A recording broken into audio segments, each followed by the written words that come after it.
All right.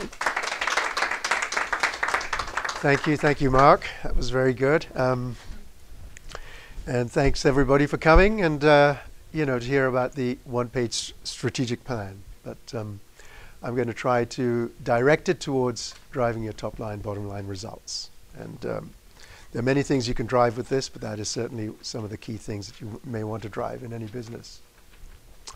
But just, I had this. I know Mark's done most of the introduction here, but I've worked in the Valley for quite a few years, and I came here with National Semiconductor, who of course have been acquired by Texas Instruments now. So, the funny thing is about most of the companies I've worked for have been one way or another acquired by somebody else. So some of these names you may recognize, some of them you probably won't. But the main point of the foil is just to say I've worked in large companies and also quite a few startups in my time in the Valley. And I've had that experience of trying to build things from the ground up to how do you make things work really well and efficiently in a large corporation and still make progress and grow your business. I've effectively, having done that, I decided I would use that experience for myself and my own business to help other businesses be successful. That's really what I love doing. I love working on business stuff. So even though I'm a physicist, from a long time ago, I gave up the technical aspects of it to work on business issues. And that's what I've been doing for many, many years. And I hope to continue doing that with many people. So I want you to think about this quote from Alice in Wonderland. If you don't know where you're going, any road will get you there. This was in a conversation that Alice had with the cat. And I believe it's a very foundational principle. You need to know where you want to go, all right? And what path you need to take. And what's the best way there. And if you have a business, you certainly want to know where you are, right? Where you're going, and what do you think is the best road to get you there. So what I'm going to talk about is a tool that will help you do that. So I'll give you an overview of the tool. So this is our agenda today. It will answer key questions about the strategic plan, and we will see how you can get that done and how you can use it in your everyday life to improve your business. So if we look at some of the facts, there are approximately 23 million businesses in the US, and you find that 96% of them are actually, what we call small businesses, actually small to medium, in fact, and they're less than about $1 million in revenue, and there's about 4% that are more than $1 million in revenue. And the fact that comes out of this is that those 4% who've got over $1 million use some kind of strategic plan. They do some kind of planning process to move their business into that realm. And I just want to suggest to everybody that this is a tool that everybody can use. It doesn't matter what size company you are. It just helps you perform better. And it's a useful tool for that. The tool is actually based on Rockefeller's habits. All right. So the book is called Mastering the Rockefeller Habits. It's by Vern Harnish. That's what this tool is all about. And Rockefeller is a very successful businessman, and he ran many, many businesses in this country. But he had three main things that he did in all his businesses. He knew what the priorities were. He says you have to know what your priorities are. You want to measure how you're doing towards your actions on those priorities. So measuring things, especially if you can measure them in real time, it's a very, very good thing. And you want to get into a rhythm so that people are always working on those priorities in the right order and the right way. And that's the accountability part of it. And it's a question of how you set these priorities, how you measure them, and how you get into that rhythm is what this tool can help you with. The other thing that is foundational to the method here is this equation for success. There's probably many equations for success, but this one's particularly insightful, I think. If you get the right people doing the right things and doing those things right, you'll be successful. And you might well be a sole entrepreneur, working on things, and therefore you're the right person, But but you still got to make sure you're doing things right. And I think that's key to any business, anybody in business, just doing the right things, okay? And doing things right is how you go about it, and some people have their specific ways of doing things, but that's the process part of it. That's the process and procedures, and it's good to have those in any company. But execution really is key to strategic success.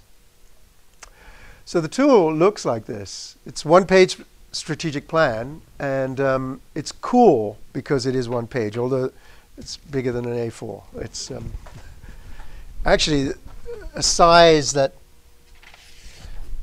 does work is about this size. It's very readable and very manageable for most people. So we call it the one-page strategic plan, and you can get everything I'm going to talk about on this in a very succinct manner so that you actually use it.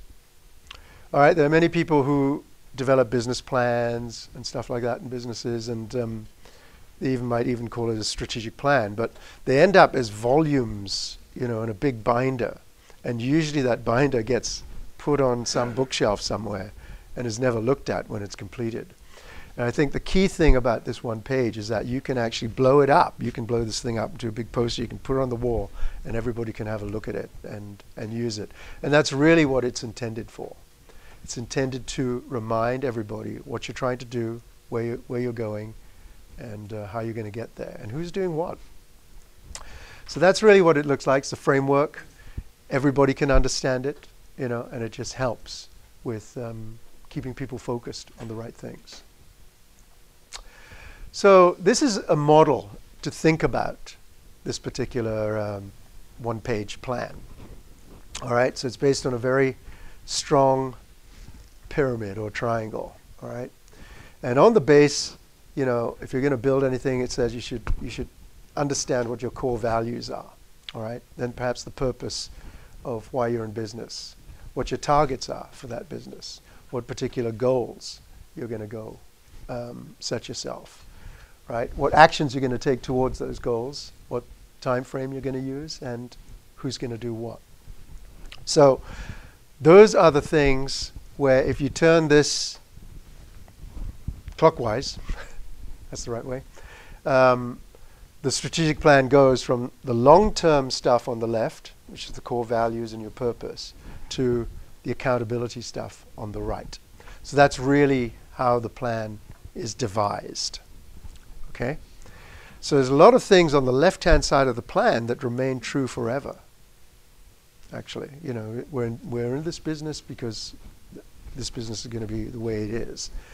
All right? And as you work up, so on the left it shows the sort of the time frame that you want to be concerned with. So certain things on the left-hand side will probably never change once you've decided what they are. But on the right-hand side they will change, and maybe even on a daily basis. But the plan is actually made to be operational on a quarterly basis. So you set your quarterly plans, and then you go after those with the specific actions that you're going to go do. And every quarter, you should revise what your next set of goals are and go for that. And fundamentally, it takes you through answering the key questions about why you're in business, where you're operating, what you're doing, how you're doing it, when you're doing it, and who's doing it. So it answers many questions for you. So I think it's a fantastic tool from that perspective because it gets you to think about everything that you're doing there.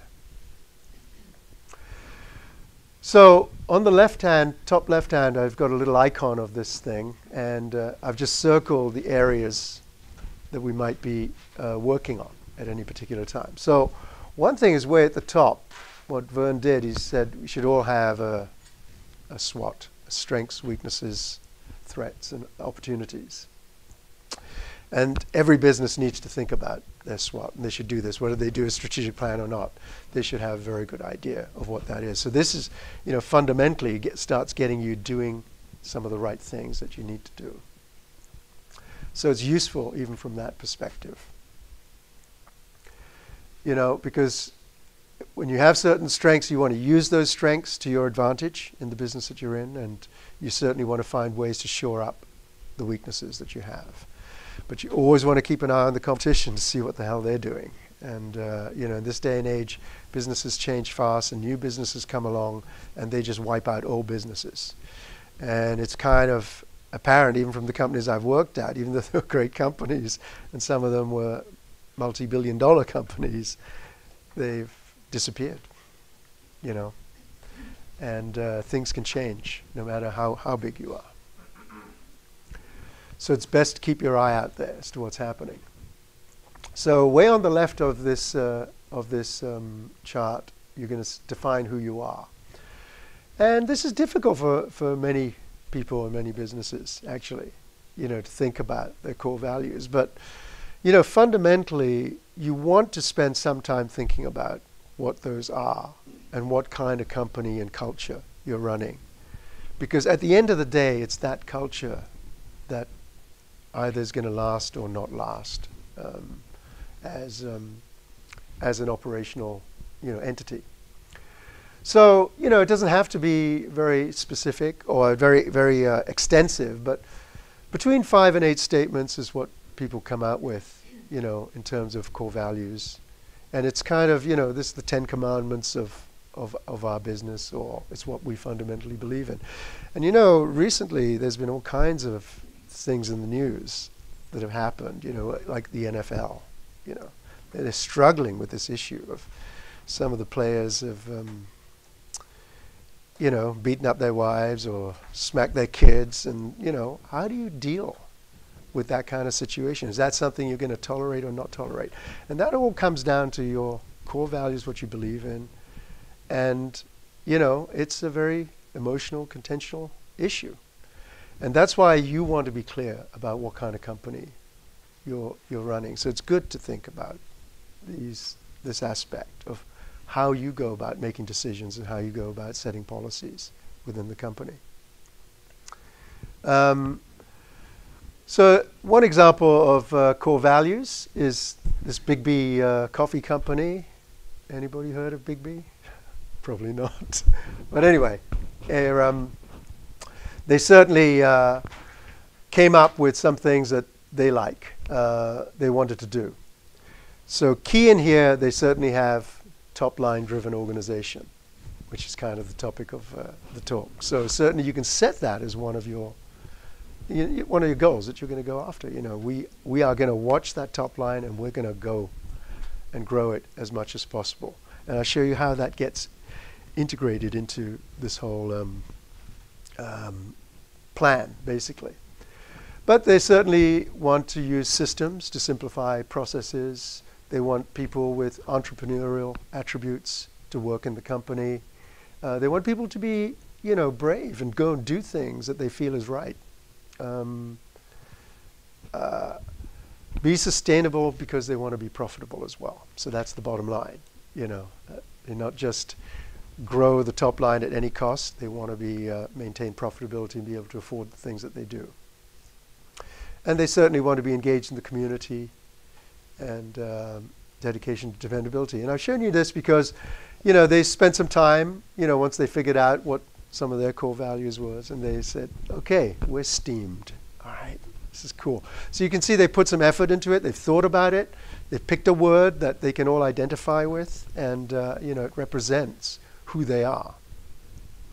And fundamentally, what they want people to do is have fun, and be happy and make friends, love people, and make great coffee, at the end of the day. But you can see that it's more to just making a cup of coffee and serving that to somebody. They want that involvement with the community, their customers, their people. Here's another example of core values. This is Outdoor Living Brands. And again, they took the time to put in what they felt were important aspects. Lifestyle needs to be important, integrity of operations, be visionary in what they do, enrich people's lives, be world-class, enthusiastic, provide leadership, and, fun and laughter, right? And again, they chose a word. So it's good to take this exercise to a point where you feel inspired by it, and you can inspire other people with it. So then you can move along to the next column, and you're working on the purpose. Why are we in business here?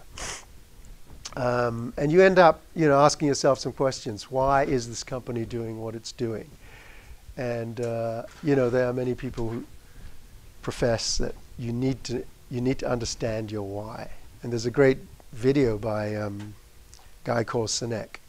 Actually, I have it on my website, but he talks about that aspect of why you're in business, and he uses Apple as a example. It's really interesting to look at. But you say, why is this company doing what it's doing? Why are we in business that we're in? And why do I have such passion for what I'm doing? The more you understand that, the more you internalize that, the more you can project it to other people. And that's a very important aspect of being successful here. So some examples of purpose, like 3M, to solve unsolved problems innovatively.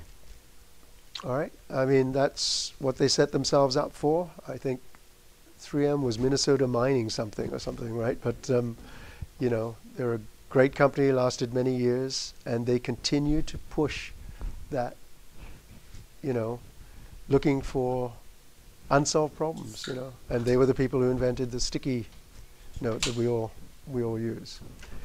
Nike was to experience the emotion of competition, winning and crushing competitors.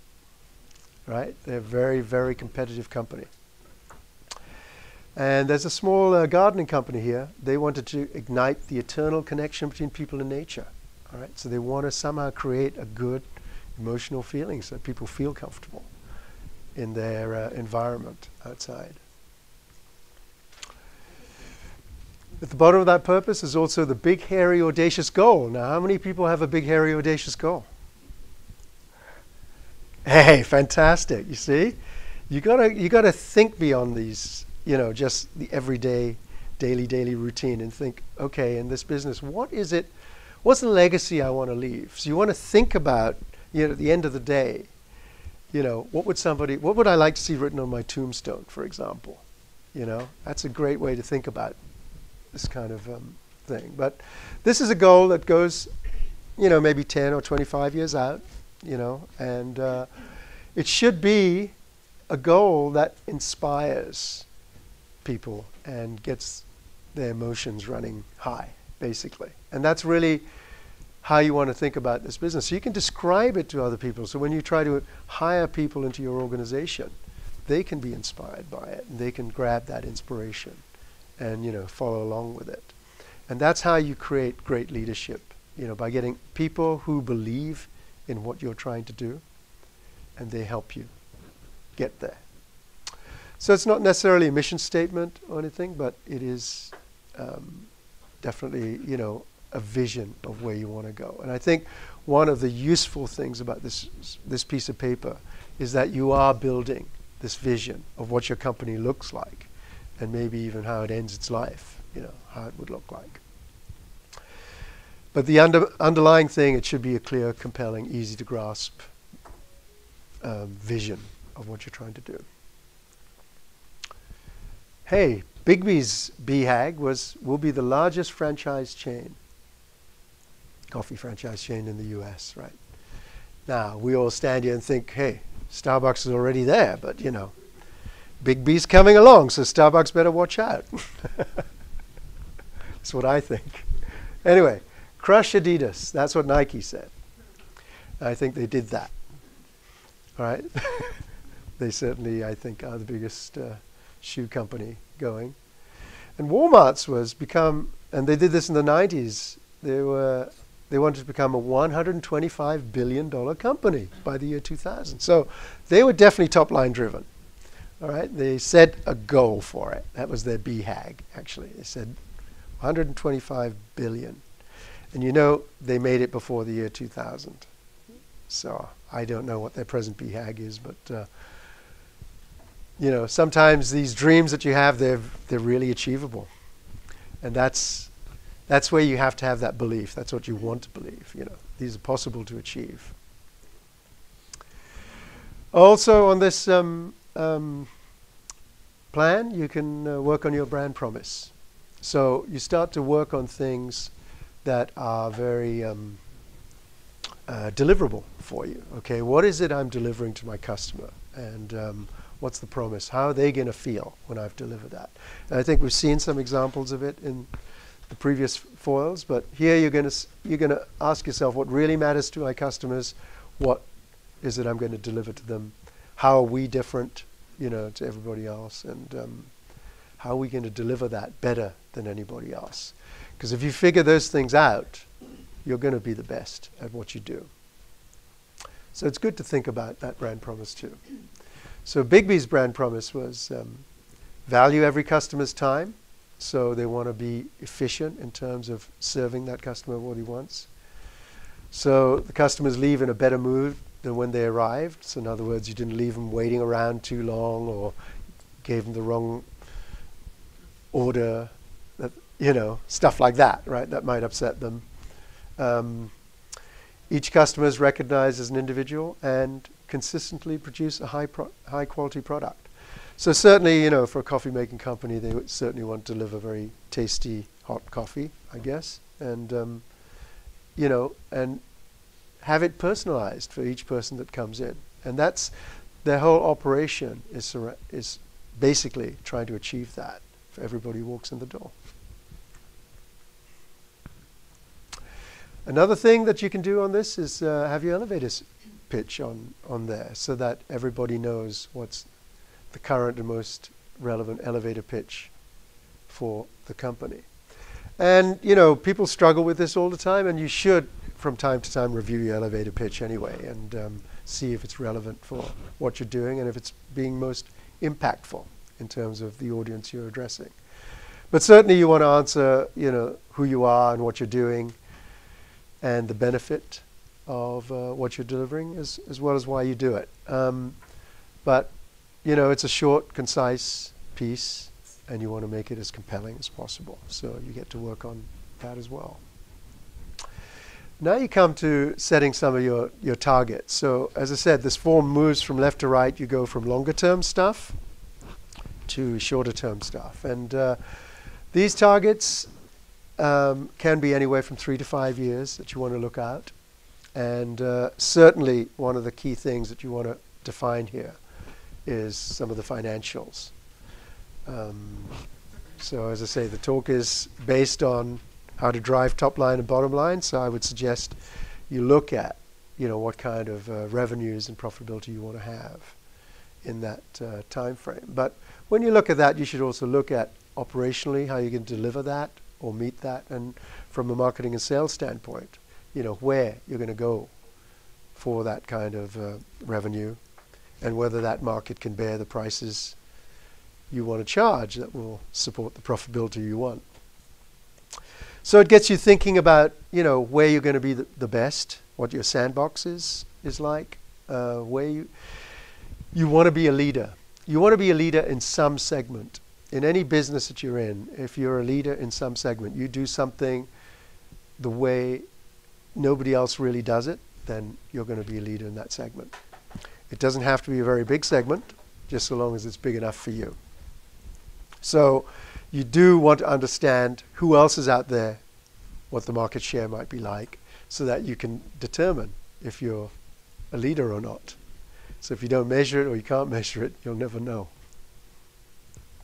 So part of setting your targets is to look at some of the key things that you might do to achieve some of those targets you want to go after, whether it's financial targets, operational targets, sales and marketing targets, or whatever. And of course, you also want to figure out how you're going to go measure it. So key performance indicators is a very, very useful aspect for any business to have. And you look at all the great companies that we have around today, they just measure. They measure everything. I mean, Google is the ultimate example of that kind of process. I don't know, when you guys build websites, do you put Google Analytics on it, for example? It's free. You can get your webmaster to put it on there for you. It's a piece of code that they put in. And it allows you all the analytics that you need to get. Like how many people visited my website, when they visited, what their demographics might be like. I mean, so they measure all of those things all of the time, and they take that, of course, globally with their billions of customers, and they round it up and run their business doing that kind of thing. But that's, being able to manage that kind of amount of data is extremely important. They do that by measuring and measuring and measuring, in fact. So finding things to measure as to how you are progressing towards your goals, for example, how you are performing in general, is a very important thing. A lot of people struggle with that, and it's a great thing to figure out what you're going to go do and how you're going to go measure that thing. So once you've got your 3 to 5 year goals figured out, then you say, hey, well, what can we actually do this year? So now you're getting down to, a reasonable time frame to think and plan about. So, I talk about annual goals, and in a way, most people think about this chart as something I do in January, and it lasts till December. But there are a lot of businesses don't have to run from January to December. You could have a fiscal year that goes from any month to any other month, actually. So you can do this at any time. And I tell you, doing it is the main important thing to do, all right? But you can think about a 1 year time frame, and you can set your, what am I going to do this year? What am I going to go after? And like any goal, it should be a little bit of a stretch for you. You don't want to be in your totally comfortable spot and say, yeah, I'm going to work my, 8 hours, 5 days a week, and I should be able to do this. I mean, in a way, you want to think about, okay, what's actually going to stretch me to get to something a little bit more, because we all sometimes need a little kick in the backside, right, to make it happen. So you set your goals, and then you want to prioritize your goals as well. So when I started this off, I said Rockefeller's habits is, you got to know your priorities. And he suggests, that you should have every quarter like 5 priorities, things that you're going to go do, or 5 goals.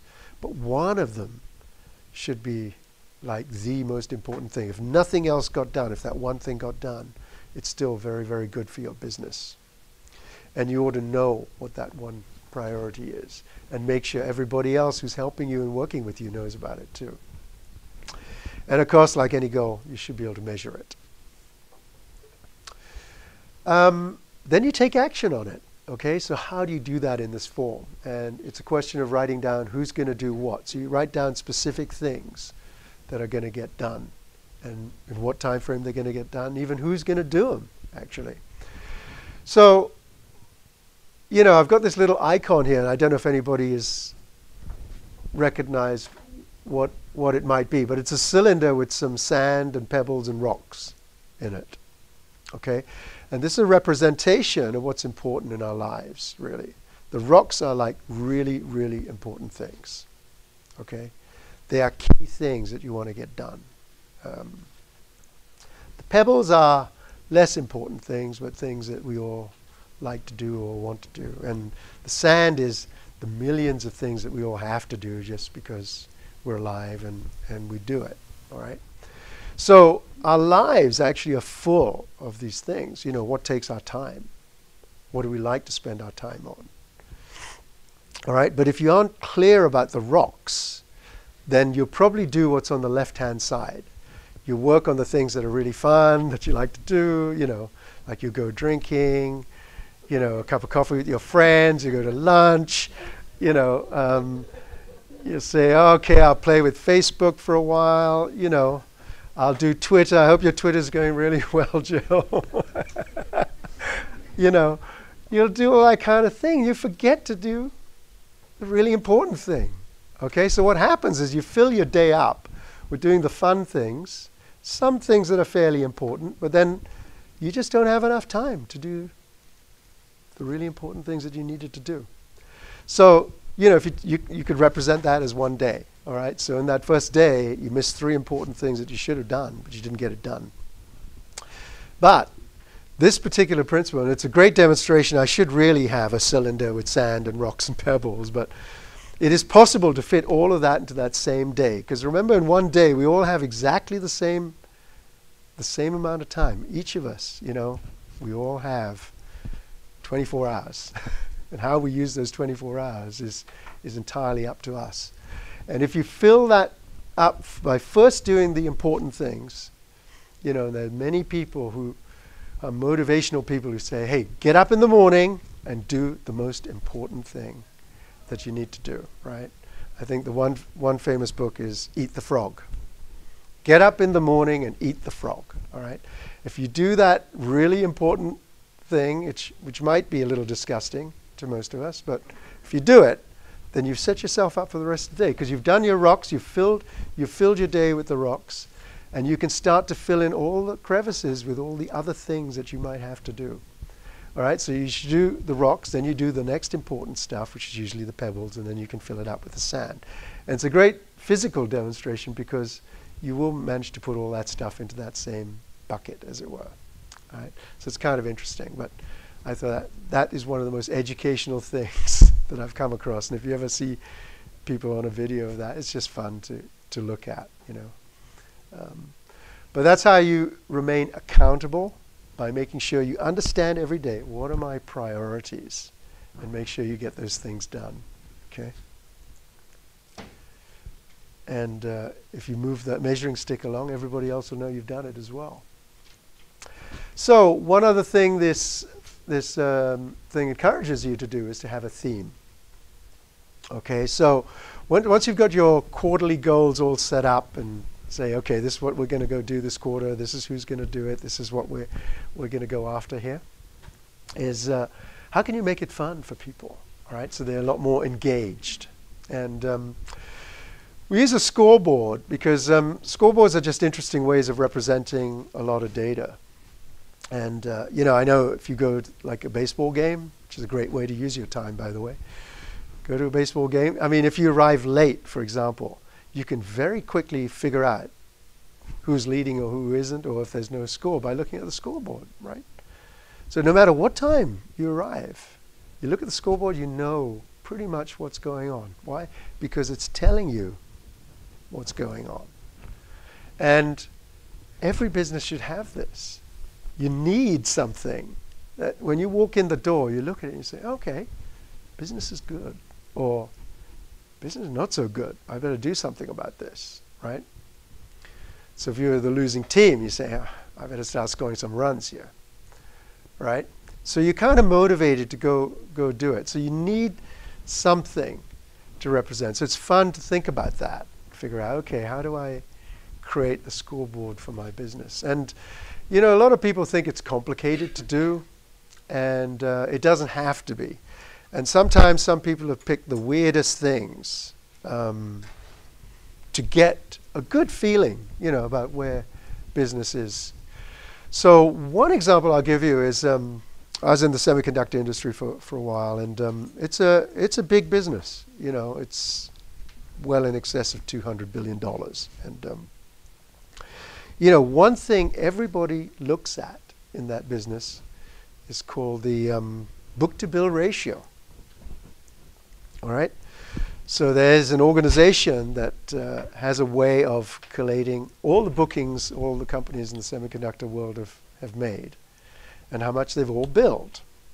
So they don't do it every day, but they do it once a month anyway. But at the end of the month, you can say, is it 1? Is it greater than 1, or is it less than 1?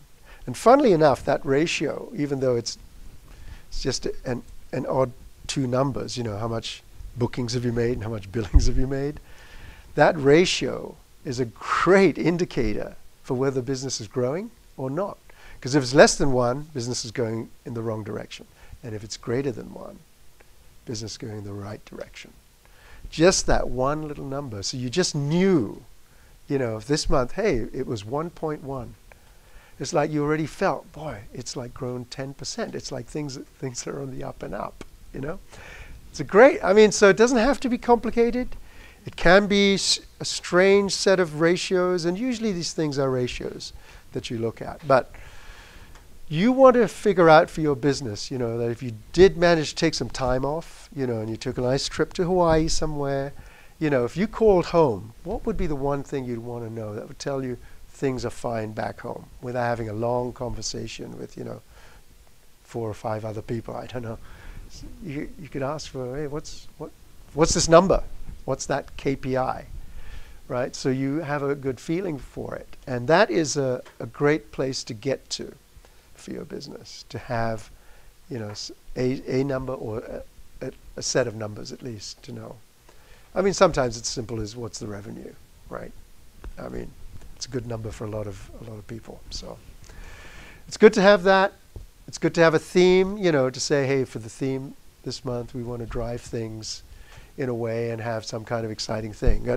But after you've done all this, you want to think about, hey, if we all make these goals and get there, how are we going to celebrate the success? And we encourage you to think about that as well. Because celebrating success is a very powerful emotional thing to do. It's gets everybody fired up, gets everybody, more engaged, in fact, to say, yeah, we did really well. Like, yeah, we won that game, And it's a powerful, powerful emotion that you want to try and get people fired up about. So think about, a scoreboard. Think about the celebration, Think about how you're going to motivate people with a particular theme for any quarter's goals that you're going to have. And people are very creative. So, they do all kinds of wonderful things, Like we're going to land a rocket on the moon, stuff like that. They'll dress up as astronauts and have the rocket launch chart going up. So as the month goes on, you can see, how far up that launch we've got. It's kind of cool. So, you spend some time doing this. It can take a while, all right? It can be done between, I think, a month or two.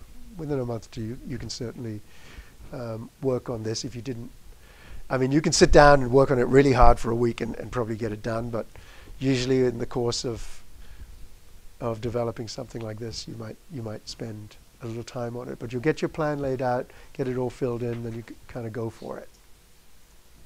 And if you want to leverage it, you certainly want to know, okay, what are my top priorities for this quarter? What's my number one, the number one priority? If I didn't do anything else, what would I have to get done here? So that you make sure those priorities are prioritized, in fact. And as long as everybody understands that, then they'll know when they have to make a choice about what should I do today, this, or this. They'll know from the priorities, okay, I need to work on this number one issue and get that done. And that way, people are really behind, that vision of the goals that you're going after and how you're going to get there. So keeping the priorities in front of you is very, very key, right? And it's going to be clearly written down on this chart, which can be pinned to a wall, or multiple copies of it can be put all around your company, actually, so that people can look at it, be reminded of it, and they can live it effectively. And that's how you kind of keep people accountable to achieve what's really, really important for you. And, by having measurement tools or key performance indicators, everybody knows if they're performing well or not so well, right? And I tell you, nobody ever wants to feel like they're not helping. Right, and they want to see those key performance indicators be positive for them as well. So you keep your scoreboard updated. You see how well you're moving towards that goal, and that in itself is an inspiration for most people. So, this way you usually blow away all your goals, and that's how you get your company going at a much, much faster growth rate. And who doesn't enjoy parties, right? Like, what's the greatest thing about coming here today? You got this fantastic lunch, right? But in terms of organizational rhythm, which is one of the Rockefeller habits, you certainly want to be able to use this form to live that thing every day. Okay? So daily, you want to look at where are we today? So most people, if you have a number of teams, they'll look at their particular team goals and say, okay, Did we achieve our goals or didn't we achieve it? They can look at that every day, and that way they're using their KPIs and they're having a meeting. And a lot of people think meetings should be an hour or so, but that's nonsense, actually. The meeting should just cover the things that are important. All right, so a team meeting like that could last for 10 minutes or even less. And you can say, yep, we did really well yesterday, so this is the priorities for today, and this is what we're going to go do. Boom. And then everybody's, you know, they know what they're going to go do and go do it. Weekly, you should look at it again and say, okay, did everything work the way we expected, or what can we improve? You know, can we do some things better? So you're continually looking at, okay, how do we get better here? And monthly, you can even look at what are the bottlenecks, you know, in terms of where we're going. You know, are we really encountering some big barriers here that we need to overcome? And how can we overcome those things? And this is why people will change the way they do business. This is why people will go out and put in better systems for how things get done, or buy some new tools that they need. And these are huge ways of improving things to make life easier for everybody and allow them to be a lot more efficient, in fact. So those are things you want to continually monitor and learn, and therefore you're living these priorities and working through it.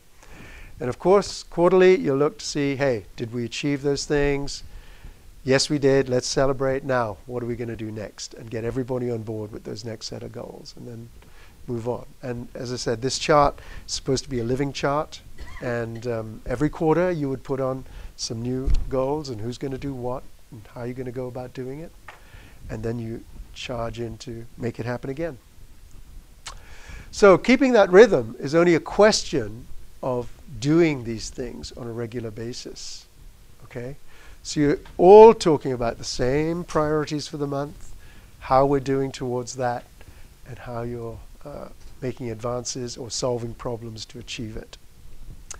So, you know, one example of how you can do that is, you know, maybe at the beginning of a year there's like a 2-day company meeting or something where you look at, this is what we're going to do for the year, blah, blah, you know, and have a really good party. I tell you, Jerry, it's best to take people to Hawaii for this.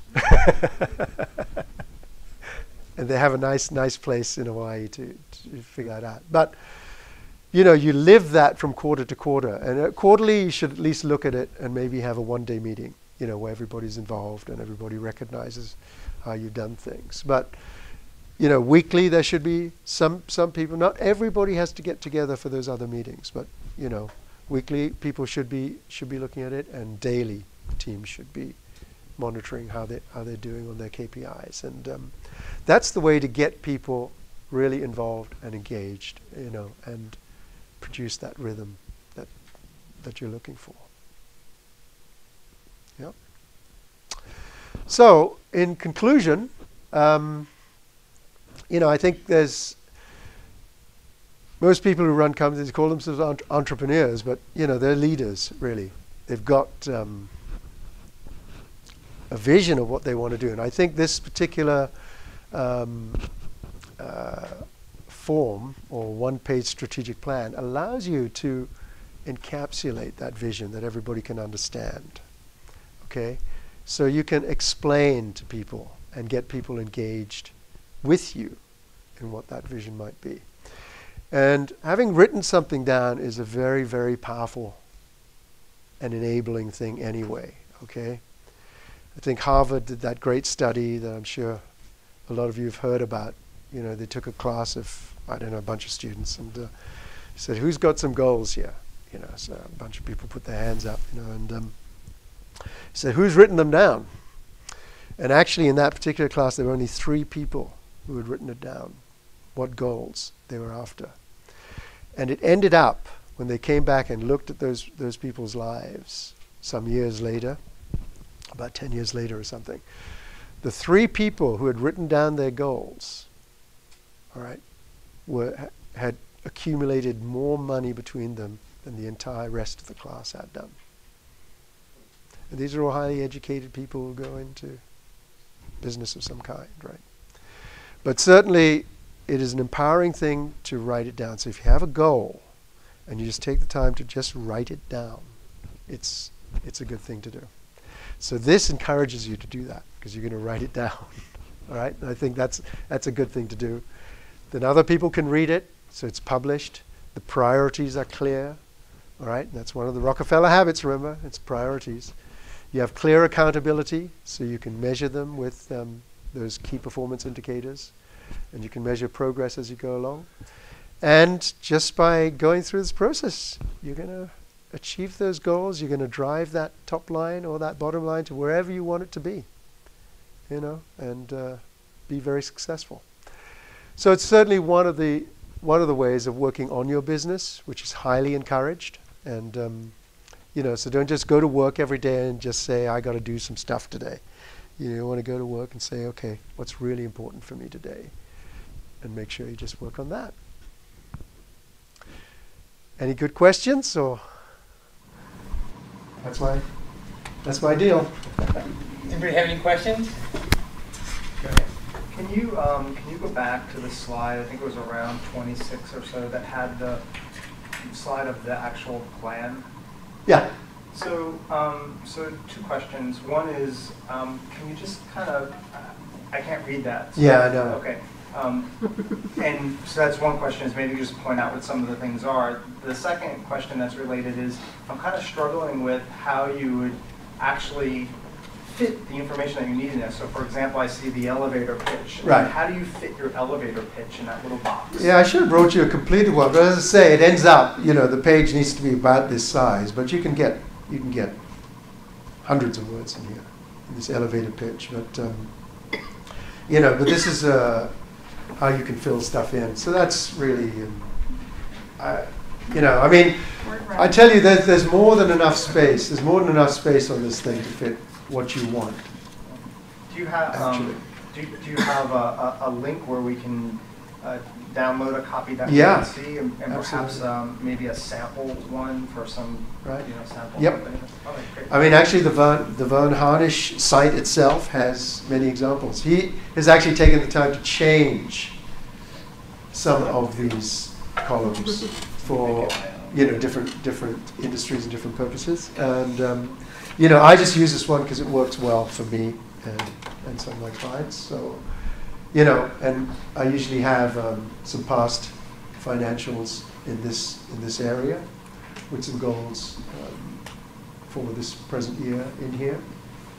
Even the quarterly goals will be written there, with usually the accountability and the theme and stuff noted in these things. So what changes every 3 months is really, it could be from here to here, or it could just be this part, depending on what you do. But it depends how fast things are changing in your company and those sort of things, what you want to do.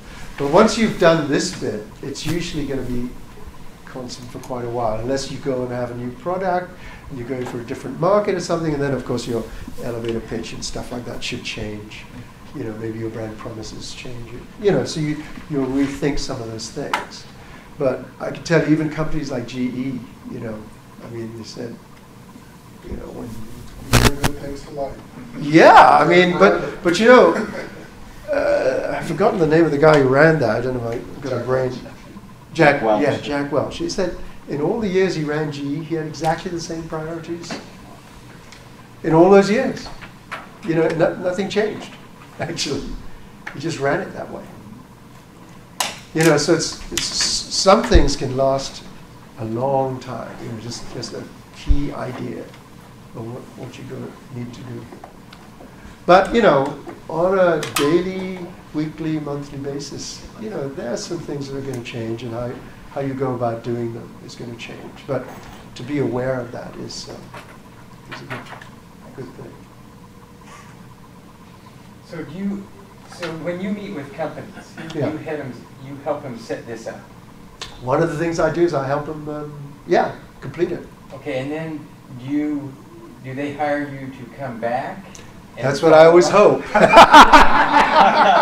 Yeah. Once we set some goals, my hope is that, you know, you're gonna.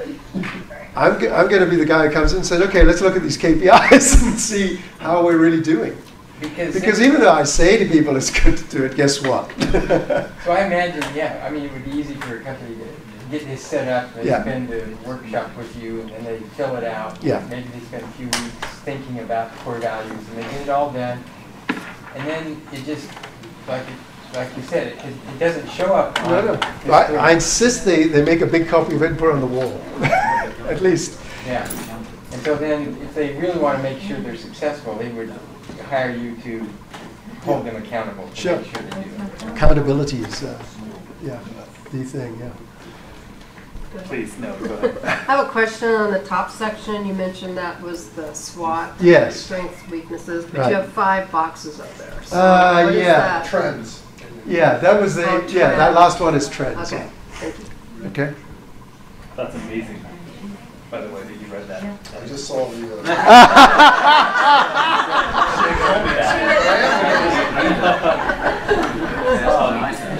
There's some psychology behind creating this and executing it. Right. And I think behind any of these seminars that you go to, you get an idea, you get a framework, and you say, wow, this is something I can do, this is something I can do. Yeah. And then when I go back to my office, I'm going to try some of these things. Right. 2 weeks later, I don't know where I'm going to be with this.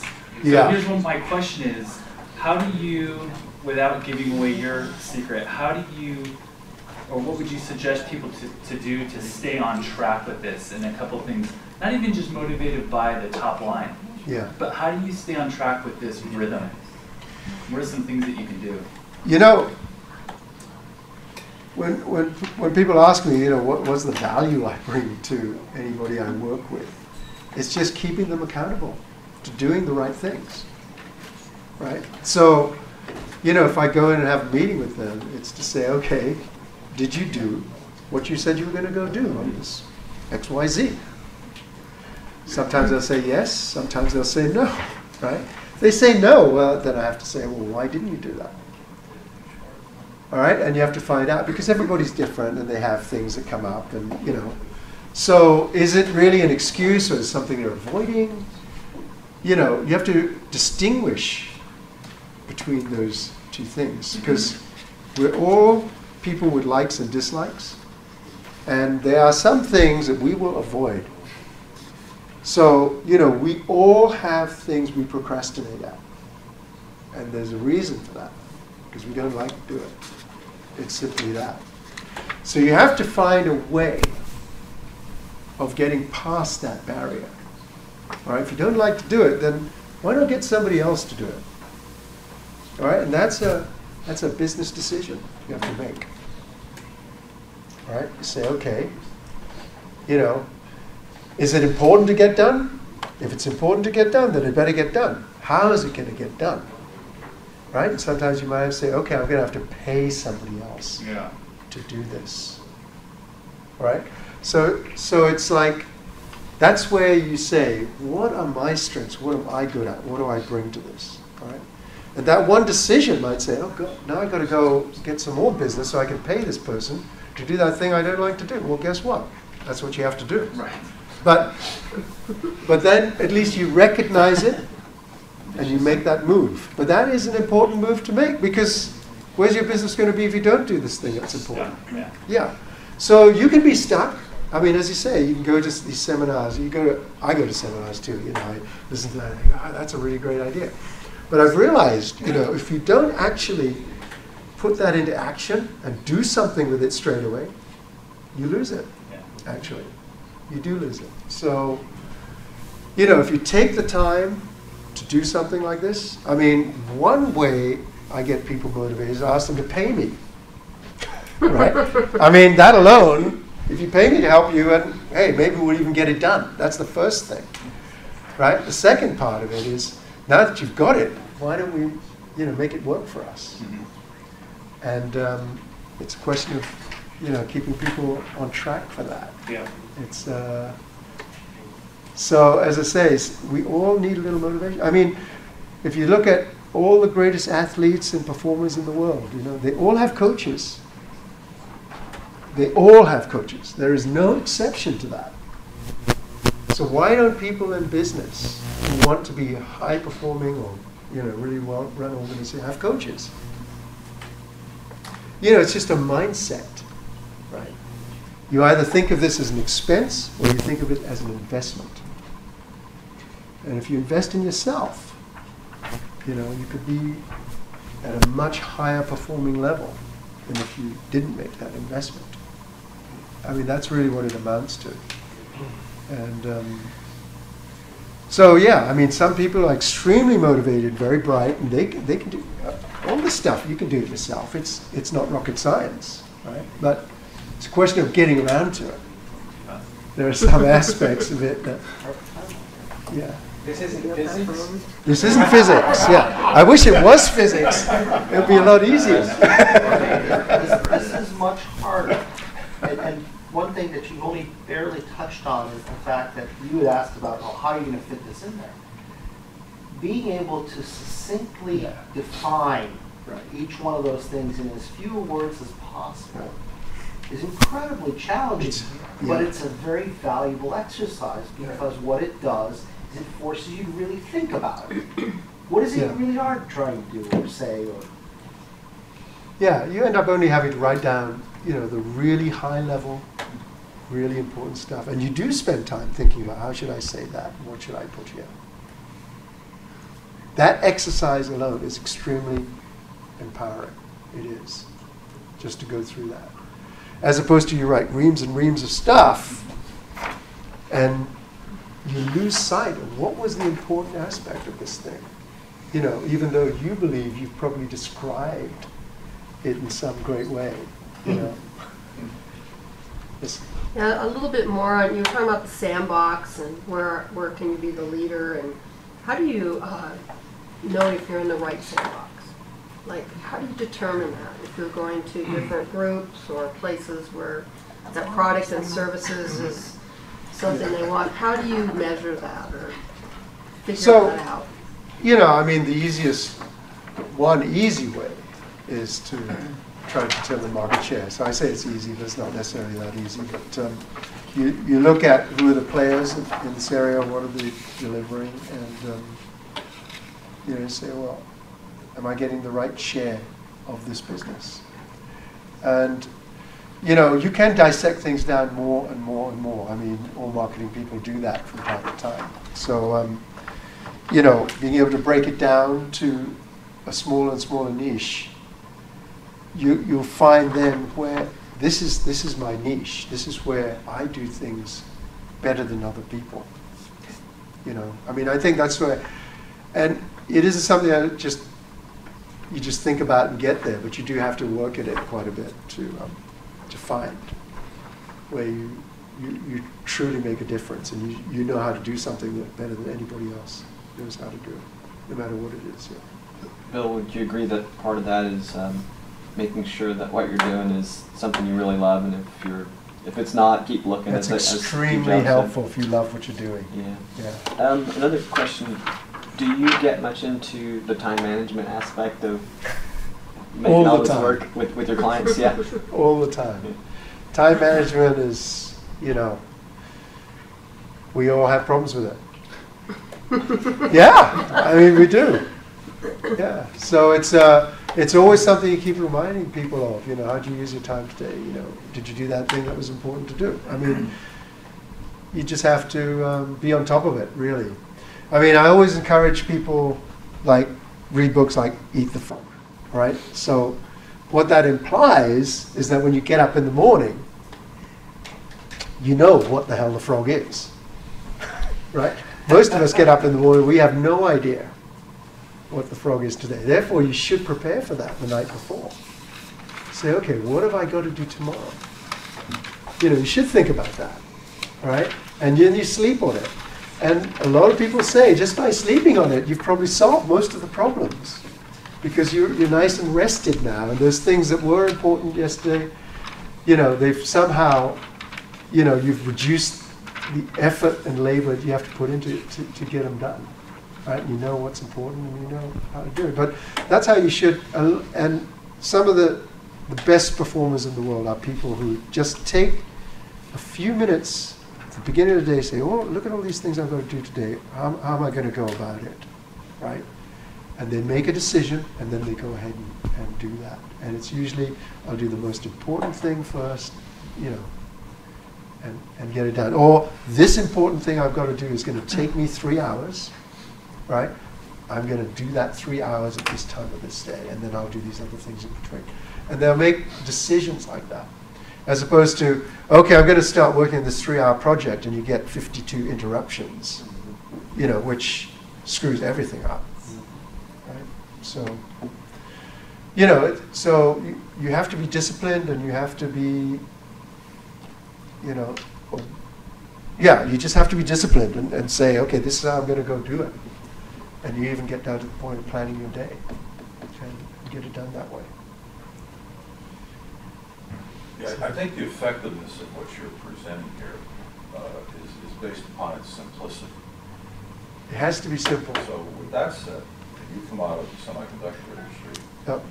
Is your experience, is this applicable easily to technologists who run technologically deep businesses? Because they tend to look at the complexity of issues and not the simplicity of issues. Well, fundamentally, I believe this thing can be used by any company, anybody, actually. So it doesn't matter how complex a business it is. NASA could use this, actually. Because at the end of the day, you're not trying to capture the complexity of the business. You're actually trying to capture what is it people have to do for us to be successful here, right? And what does success mean? And having figured those things out, then it boils down to just doing those things. And they should be doable. If they're not doable, that's a dumb thing to write down, right? So that's the beauty of this, is that you just boil it down to what's doable, right? And who's going to do what, when. So my question is, have you had experience applying your methodology to heavy technology businesses where technologists run the company? Okay, the answer to that is not with this tool. But yes, I've obviously done strategic planning at multi-billion-dollar companies, yes. But not with this particular tool. But I'll tell you, my experience with those other tools were, okay, we went through the exercise and we had our 2-day off-site and we worked on this stuff, but, you know, it was changed halfway through the year, most likely. You know? So I'm encouraging you to change this 4 times a year. Which I think, you know, from time to time you have to do, but you're changing it for a reason. You're changing it because, you know, things have changed, and you need to have different goals and do different things and move things forward. And I think that applies to everybody. We live in an extremely fast changing world these days, and you know, 1 or 2 months can make a huge difference to, you know, a decision you made, whether it's relevant or not anymore. So how do you make this fun for people to engage in, other than the party? Because the parties have to have their success. Yeah. You want to engage the process, Right. get their input, get their involvement, collaboration, et cetera. And how do you make planning fun? Planning part is question of how you facilitate the meeting, but you know, I mean, I think the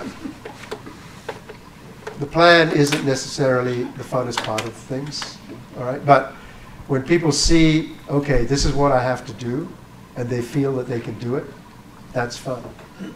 Most people like to be able to do their jobs. And it is, it's just fun. It's not like, even though it might be a little challenging, you know, they just feel, okay, I know what I have to do. You know, that's the mountain. Yeah, I'm gonna walk to the top of that mountain. I mean, that's it. And it just becomes fun. I think it's a question of, you know, not beating people over the head or whipping them or whatever. You know, it's just getting them motivated to do it. Yeah. All right. Yeah, you know, I think that it just seems like, you know, this is all common sense stuff, isn't it? I mean, you got to have goals. and you have to have accountability. And you have to have ways to monitor what you're doing, right? And successful companies do that. I mean, there might be some that don't have goals, and they just say, well, okay, we'll just show up at work every day. But the ones who are successful, most of them got to have goals, right? Because otherwise, it's like which road they're going to. It doesn't matter where. How do they know if they've been successful, right?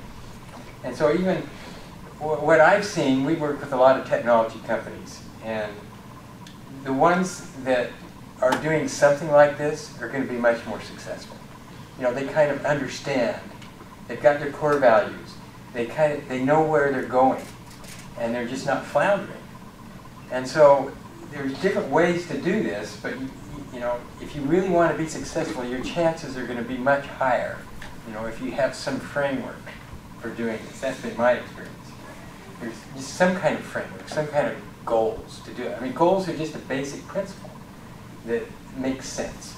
You know, and that study that you talked about, the Harvard thing, I mean, I've seen that study and seen other ones too, where people who have goals and companies have goals just do better.